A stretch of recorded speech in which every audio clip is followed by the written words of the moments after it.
Well, so on July 26th, after finally getting to the trial date, I missed my speedy trial, my right to speedy trial. I was subjected to a legal search and seizure. My bond never went down. I went down finally after many letters to the ACLU, to the governor. At the time was Governor Kitzhaber. I think he's still the governor right now. And Governor Kitzhaber wrote back to me. I wrote to senators. I wrote to the American Civil Liberties Union. And so there are activist groups, AIM, American Indian Movement. There are different treaty councils, different tribes, and you can reach anywhere to ask for help. And if you're not the right person or in the family or somehow, you're not going to get no help from these people. And I experienced that firsthand. I didn't have nowhere to reach. I didn't have nowhere. I have medicine people down the line in my family, in my tribe, in my community, but they don't know anything about the white man's law. They don't know anything. And I think that most people are in shock about what I am saying right now, that the Social Security number is your main reason that you are in the system and in the situation we are in. Losing our land, losing our rights, why we can't get ahead in life. And what we believe to be a security and a benefit is actually a lie, okay?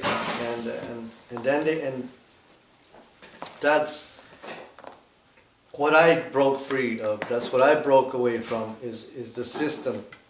And that's the Social Security Administration and all its franchises. I don't want to have anything to do with any of the Social Security Administration or any type of franchise that has to deal with any type of the government or the banking system, the Federal Reserve. I don't want to enter any type of contracts where I have to be associated with a number. So as a sovereign and as a national with the diplomatic immunity, you go into work with these people not by a contract, but you are in verbal agreement, in agreement at a national status, at an equal status or first law of the land, right? Instead of the second, or as the lesser, or as the slave, or as a statutory citizen, the illegal immigrant, the citizen. But you'll be participating in business and trade as a sovereign, full national, with all the rights plus more than you are as a citizen, as a statutory citizen or an alien. And that's who the Social Security number is for, or somebody that works for the federal office, the feds. Are you a federal officer? I'm not a federal officer, but with the Social Security number, it looks like I'm a federal officer working in the federal government at some capacity, or that I'm in a contract and that I am agreeing to make it look like I'm working with you and in a contract with you, which I am not, and I do not want to participate in this anymore. And so when you consent to continue participating in this, that gives our government, your government, the United States of America, or the tribal government to have jurisdiction over you as one of their wards of the government or the state, at whichever you live at, where you're from.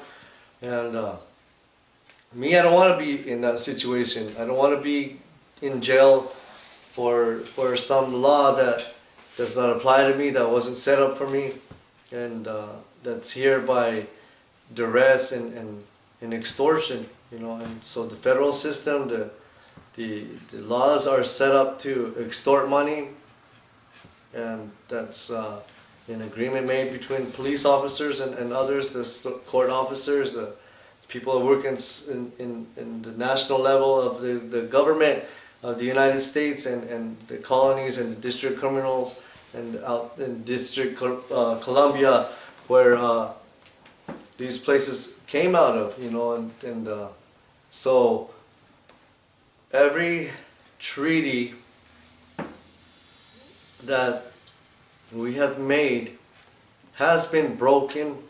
Every treaty that we have made in agreement, some type of unilateral, has been broken or has been done under duress.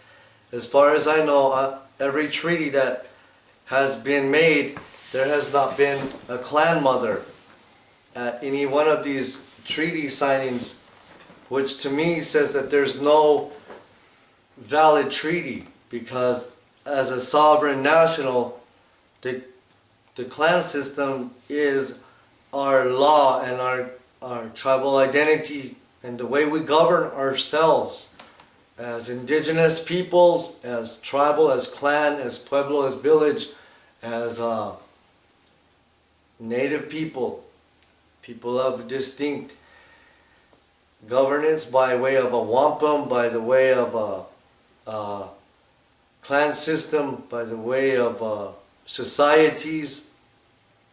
But in all of them, our clan mother is our highest rule of law.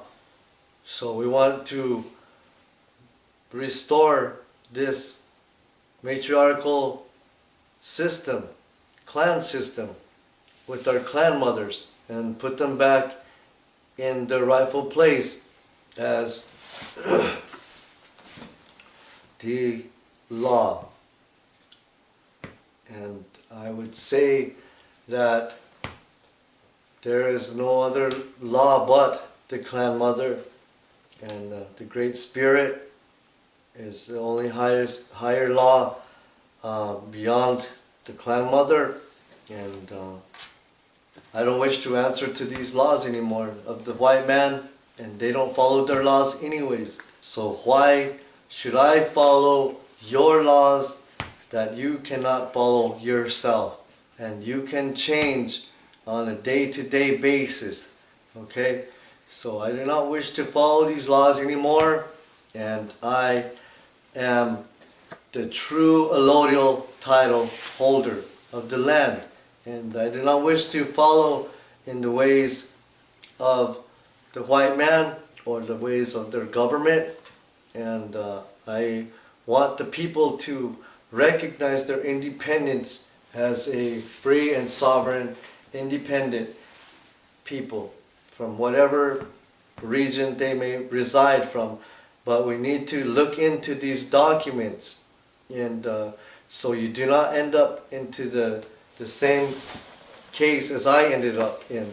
And I'm glad to tell you that there is the case, which is again the people in the state of New York versus Nine, aka Emerson Joe, and that the case number is 121176, and it is a case that has been recognized and is set a precedent, they would say, for recognizing passport and driver license printed by the Lakota nation, the Lakota people, the Oyate. And I thank all the people who are in the struggle for human rights, and I would like everyone else to rise along with us and also join in solidarity and in the delegation for freedom. Hokahe, washtealo.